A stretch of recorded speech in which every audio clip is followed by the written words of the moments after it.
Hello everyone, क्या हाल चाल है। आप सभी लोगों का स्वागत है Infinity Learn NEET by Shri Chaitanya में। बच्चों, न्यूटन्स लॉ ऑफ कूलिंग एक बहुत ही ज्यादा इंपॉर्टेंट टॉपिक है। अगर मैं थर्मल प्रॉपर्टीज ऑफ मैटर की बात करूं तो उसमें हीट ट्रांसफर में तीन मेथड्स होते हैं, कंडक्शन, कन्वेक्शन और रेडिएशन। और रेडिएशन में न्यूटन्स लॉ ऑफ कूलिंग की बहुत हाई प्रोबेबिलिटी होती है कि उससे क्वेश्चन आए। आइए समझते हैं इस छोटे से वीडियो में किस तरीके से हम इस पर्टिकुलर टॉपिक को समझेंगे। तो भाई, न्यूटन बाबा ने ऐसा कहा कि ऑब्जेक्ट्स जिस रेट से कूल करेंगे वो किसी चीज पर डिपेंड करेगा। किस पे डिपेंड करेगा भाई? डिपेंड करेगा डिफरेंस कितना है उस बॉडी के टेम्परेचर और सराउंडिंग के टेम्परेचर में। मतलब मान लीजिए बॉडी का टेम्परेचर टीबी है, सराउंडिंग टीएस है, और टेम्परेचर का body is greater than temperature of surrounding. तो सिंपल कहना ऐसा था न्यूटन बाबा का कि आप का जो रेट ऑफ कूलिंग होगा, आप जिस हिसाब से रेडिएशन एमिट आउट करोगे, आप जो रेडिएशन एमिट, देखो आप अब्सॉर्ब भी करोगे, एमिट भी करोगे, बट नेट जो आउटफ्लो होगा यानी आपके टेम्परेचर के गिरने का जो रेट होगा वो डिपेंड करेगा आपके टेम्परेचर डिफरेंस पे। किससे? बॉडी और सराउंडिंग के बीच में टेम्परेचर ज्यादा है तो ज्यादा रेट, कम है तो कम रेट। जैसे मान लो पहले बॉडी का टेम्परेचर 100 था और सराउंडिंग का टेम्परेचर 25 था, तो अभी डिफरेंस कितना है? 100 में से 25 गया 75। तो 75 है, ज्यादा डिफरेंस है, तो अभी जल्दी जल्दी ठंडा होगा। और जैसी जल्दी जल्दी ठंडा होगा, मान लो 50 डिग्री आ जाता है और ये तो एज इट इज रहता है, तो अब डिफरेंस कितना है? 50 माइनस 25, 25। तो अब डिफरेंस कम है तो रेट ऑफ कूलिंग भी कम होगा। ठीक है, तो ये सिनेरियो था। अब इस पे बेस्ड क्या न्यूमेरिकल आते हैं? जी नहीं, न्यूमेरिकल आते हैं। और किस तरीके से सॉल्व होते हैं आइए बताता हूं। मान लेते हैं टेम्परेचर ऑफ बॉडी T1 था पहले, और कुछ समय के बाद after T time temperature of body हो जाता है T2 डिग्री सेंटीग्रेड। ठीक है, सराउंडिंग का टेम्परेचर तो एज इट इज TS रहता है, बिल्कुल सही बात। तो यहां पर ये जो DT आप देख रहे हो, ये देखो फॉर्मूला DT देख रहे हो, इसको लिखा जाता है T1 माइनस T2। उसके बाद ये स्मॉल dt जो देख रहे हो इसको लिखा जाता है जिस टाइम में हुआ is equal to K। Negative sign में अवॉइड कर देता हूं क्योंकि यहां नेगेटिव डिक्रीमेंट दिखा रहा है कि फाइनल टेम्परेचर इनिशियल से कम है। अब मैंने फाइनल माइनस इनिशियल थोड़ी, मैं तो इनिशियल माइनस फाइनल किया, तो मुझे नेगेटिव की जरूरत ही नहीं है। K as it is.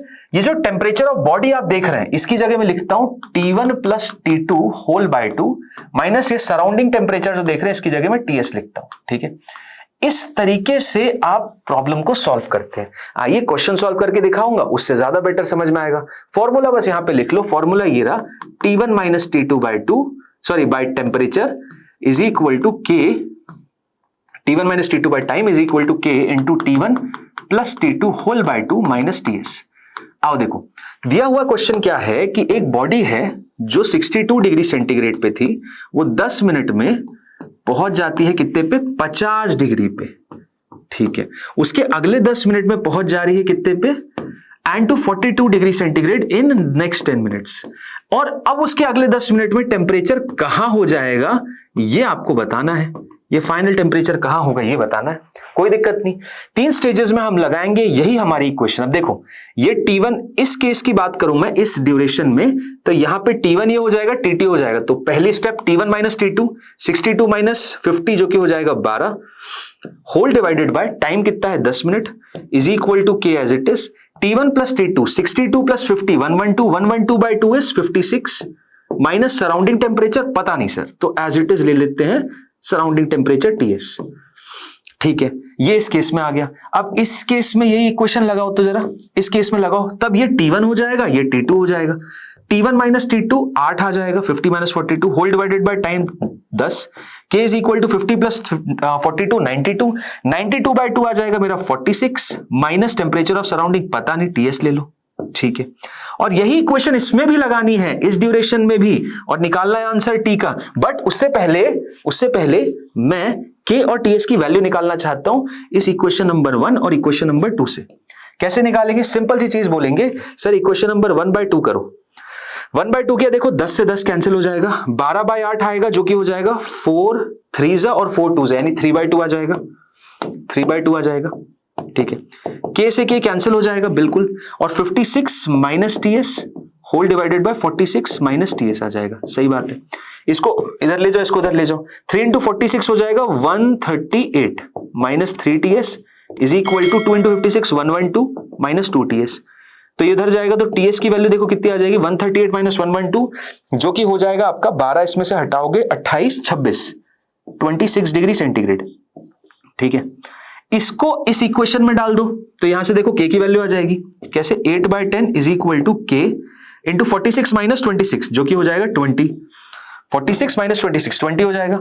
ये देखो, ये 4 2 से जाएगा, 4 5 से जाएगा, ये 2 जाएगा 5 से, के की वैल्यू आ गई 1:25। ठीक है, अब के निकल आया, टीएस निकल आया, इन दोनों को कहते हैं इधर। तो यहां पे वापस अब ये T1 हो जाएगा, ये T2 हो जाएगा। तो 42 minus T upon 10 is equal to K into 42 plus T by 2, T1 plus T2 by 2 minus temperature of surrounding. Temperature of surrounding कितना है 26। और ये के की वैल्यू भी रख दो। के की वैल्यू कितनी दी हुई है? के की वैल्यू दी हुई है सर 1/25, तो रख दो 1/25। ठीक है, 5 2 से कैंसिल करो, 5 5 से करो, इसको इधर मल्टीप्लाई करो, उसको इधर करो, तो देखो कितना हो जाएगा। ये इधर जाएगा, 2 को कैंसिल कर देगा, इसको 52 बना देगा, करेक्ट। तो ये इधर 5 जाएगा, 5 इंटू 40 200, 210, करेक्ट। 5 इंटू 40 कितना हो जाएगा? ये हो जाएगा आपका 200, और 5 2 जा 10, तो 210 minus 5t is equal to 2 उधर जाएगा, तो हो जाएगा 42 प्लस t, ये 2 कैंसिल करेगा और इसको माइनस 52 कर देगा। हाँ सर, बिल्कुल सही बात है, एकदम सही बात है, परफेक्ट। ये 5t उधर जाएगा, ये माइनस 10 इधर आ जाएगा, तो 6t की वैल्यू आ जाएगी कितनी? 6t की वैल्यू आ जाएगी 220, करेक्ट। यानी कि t आ रहा है मेरा 110 होल डिवाइडेड बाय 3, क्योंकि ये 6 से भी कैंसिल करेगा ना, 3 से 110, करेक्ट। कैलकुलेशन एक बार देख लेना, 5 2 जा 10, 42 माइनस टी, बिल्कुल 5 2 जा 10 हो जाएगा, और 5 4 जा 21, बिल्कुल 210 आ रहा है, और यहां से 10 आ जाएगा, 110/3। अब 110/3 नियर अबाउट 36.67 आ रहा है, तो फाइनल टेम्परेचर जो होगा वो 36.67 होगा। आई होप आप लोगों को समझ में आया, इस तरीके से सॉल्व किया। एक होमवर्क क्वेश्चन दूंगा मैं आप लोगों को, देखिए होमवर्क क्वेश्चन ये रहा, इसमें भी आपको उसी तरीके से सॉल्व करना है। When the body temperature is 75, the rate of cooling is this. When it is 55, the rate of cooling is this. The temperature of the surrounding is. Simple method है, आपको इसको लगाना है और आंसर बताना है कमेंट में मेरे को, ठीक है। हम मिलेंगे अगले सेशन में, बट जाने से पहले टेस्ट सीरीज मैं बोल रहा था आपसे, हालांकि टेस्ट सीरीज का रेट रिवाइज हुआ है, बट इसमें एक नया एडिटिव फीचर आया है आप लोगों के लिए, जिसमें आपको वीडियो सॉल्यूशंस भी मिलेंगे, क्योंकि बहुत सारे बच्चे बोल रहे थे सर हमें सॉल्यूशन ढंग से समझ नहीं आ रहे, तो आपको प्रॉपर वीडियो सॉल्यूशन के थ्रू समझाया जाएगा जिस क्वेश्चन में आपको दिक्कत है, और बाद में आपको एनालिसिस भी बहुत प्रॉपर मिलेगा। बट स्टिल अभी भी ये कॉम्पिटिटिव प्राइस पे मिल रहा है, 10,000 का है। अगर आप आदर्श 40 कोड लगाएंगे तो 4200 में मिल जाएगा। जाके टेस्ट सीरीज की लिंक डिस्क्रिप्शन में दी हुई है, जाके परचेस करिए। हम मिलेंगे अगले सेशन में, तब तक के लिए thank you, bye bye and take care all of you.